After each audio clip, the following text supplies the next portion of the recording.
So this is a language that I'm really passionate about, but I've just been failing for like over a year. But now I'm in a new beginning, and I'm gonna do it right this time.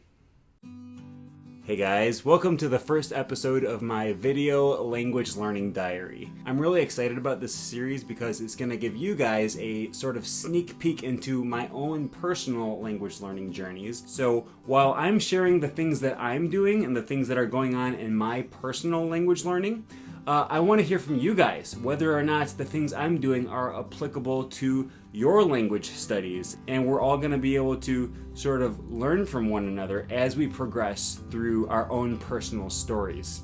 Now, I have some pretty big news to share with you guys. Last year, I moved to Thailand, and I was really excited to start learning Thai. I started learning Thai immediately as soon as I graduated from college, and I was super excited to learn this language.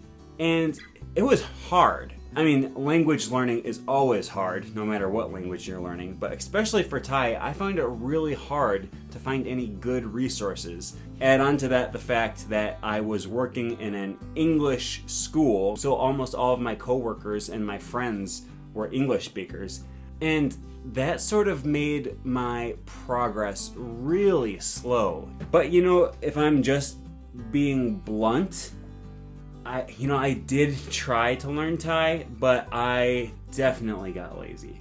Then, in March of 2020, the US government put out a travel advisory because of the coronavirus. And they essentially said, if you are abroad and you don't want to stay abroad indefinitely, come back now.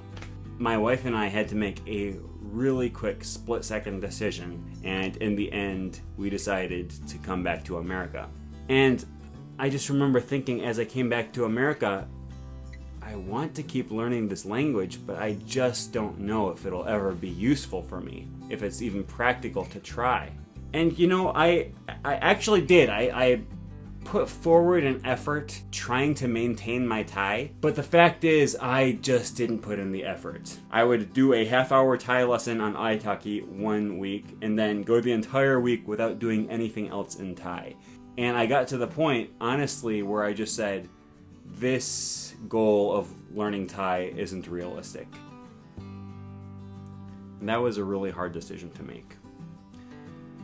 But then, a few months later, through a sort of bizarre series of coronavirus-related events, my wife and I found out that there is a teaching position open again at the school where we used to teach. And now we are moving back to Thailand. So this is a language that I'm really passionate about, but I've just been failing for like over a year. But now I'm in a new beginning, and I'm gonna do it right this time. But the catch is, whereas last time I had over a year to learn Thai, I'm only gonna be in Thailand for 6 months this time. And I do have a solid foundation in the Thai language this time, but it's gonna be a race against the clock to try to become conversational in this language in only 6 months. But here's what I'm doing differently now than I did last time. I'm not going to be going through any textbooks or trying to memorize Thai letters. For the last few weeks, I've been reading through the extensive reading app on ThaiPod 101, and it's very simple, but I've been reading these stories over and over and getting lots of good repetitions. The other thing I'm actively doing is trying to engage lots of Thai speakers in conversation. First, I'm doing that by actual live conversations with Thai speakers that I've found online. And I'm recording some of these, so you can actually see what my Thai conversations are like by clicking the link up here. They're definitely not pretty, and I make tons of mistakes. I don't let myself get held back by not knowing how to say something in Thai. I've also been engaging in lots of text conversations on HelloTalk, the app.